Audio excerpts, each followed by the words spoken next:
I think one of the things that really takes away from hunting and the experience and going out and actually enjoy it is the social media side of things, right? Because people, it's kind of, you get discouraged a little bit when you see somebody kill something. You're like, oh man, I need to push the pace now. Yep. And instead of realizing that it is a process and it does take time. And, you know, maybe that, especially as a new hunter, that first deer isn't going to be that monster that you see on some of these. Or if it is, did you really earn that? Did you deserve that?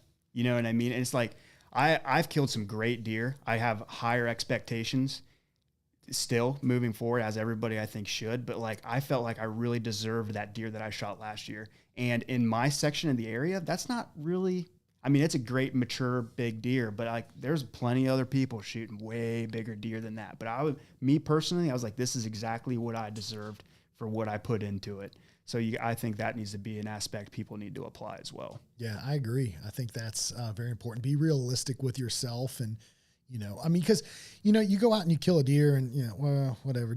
But when you really work for something, I think it's with anything you do, right? The more effort you put into it, the more the challenge, the greater the reward. And you feel much better about it. And again, it depends on the individual and what their goals are. But yeah, I think that's a big part of it. And the thing that really kind of makes it tough for some people is maybe you need to get off social media, you know, and just get out in the woods and give it a shot. Yeah. I mean, like, this kind of redirects our conversation a little bit, but that was something that I struggled with. I mean, I feel like everybody has a portion of that. You see somebody kill a big buck, man, I want to kill a big buck. I want to do that thing. So what I started doing is, but I go into every season and I write down what my goals are. And I really encourage everybody to do that. If your goal is to fill 5 tags, okay, write that down and don't compromise those goals. Like, don't settle for less. So I still would write down my goals. If I want to kill a 140, I want to kill a 150, I want to kill a 160. But I started filming my hunts a little bit and being like, here are deer I had opportunities at that I didn't shoot, you know, and then that kind of like fills that void a little bit. I don't have to kill something to prove myself on social media. Yeah. We see it quite a bit. I mean, everybody, and I honestly think that's one of the downfalls within the actual industry or whatever you call it, is everybody wants to record something and be, you know, oh man, look at what instead of just really going out and enjoying it. Yeah. You know, I mean, getting back to why you started, you enjoy being in the woods, you enjoy being outside, you know, studying the land, learning the way the animals move versus, you know, putting the pressure on yourself to just, man, I got to go out and kill. Yep. 100%. Yeah.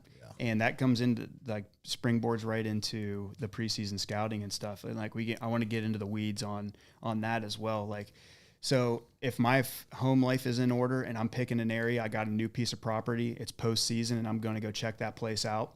The very first thing that I'm doing is I'm checking the lay of that land.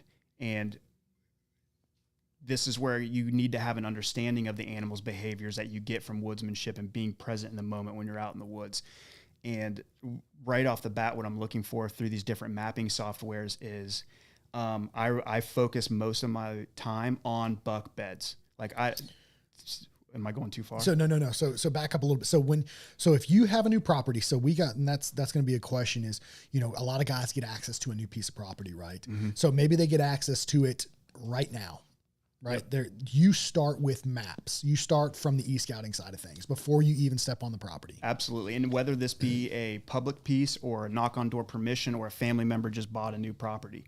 And depending on the size, like if it's a huge piece of public property, you obviously can't absorb that in all of one day. Right. So I look at terrain features and I pick my best spots and then I grid those spots out. And I'm like, okay, these 40 acres are what I'm focusing on today. What are the features you're looking for as far as terrain goes? So I don't subscribe to any one product and I'm not pushing anybody at all, but I use a lot of different mapping softwares, whether it be Google Earth, Onyx, Spartan Forge. And this is probably my own education. I know there's a lot of big name hunters that like Spartan Forge mapping or software. I really only use that because they have a windrose compass and you can scroll through the months of the year for a specific location and it'll tell you the most prevalent wind direction in that area, like at that time of the year. Right.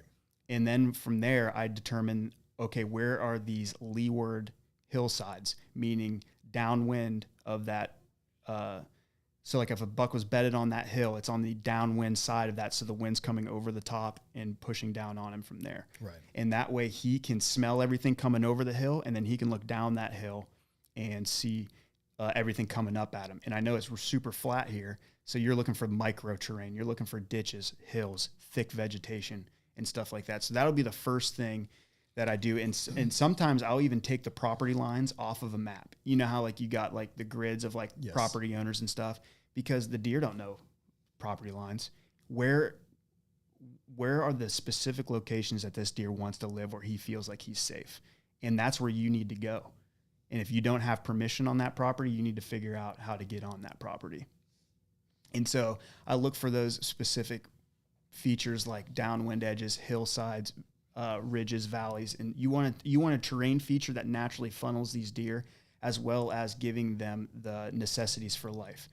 Number one is security and cover, and then next would be like food and stuff like that. And besides like hard land terrain features, big bucks have wet feet, and believe that. So in and around swamps, water sources, lakes, ponds, rivers, all that kind of stuff, learning how to utilize that stuff. So would you year round with them? Yeah, absolutely. Really? If a deer the deer that I killed this year, I knew the ridge that he was living on for 3 years, and it was always within a few hundred yards. Not every single day. Obviously that's not realistic, but given certain weather patterns and wind directions and stuff, I knew where that deer felt safe because of the history that I have physically seen him with my own eyes and trail camera data. So if you are doing your due diligence and you're not stomping through a property every single day, you're getting in there one time, getting your information and getting out, the likelihood of him still being there is extremely high.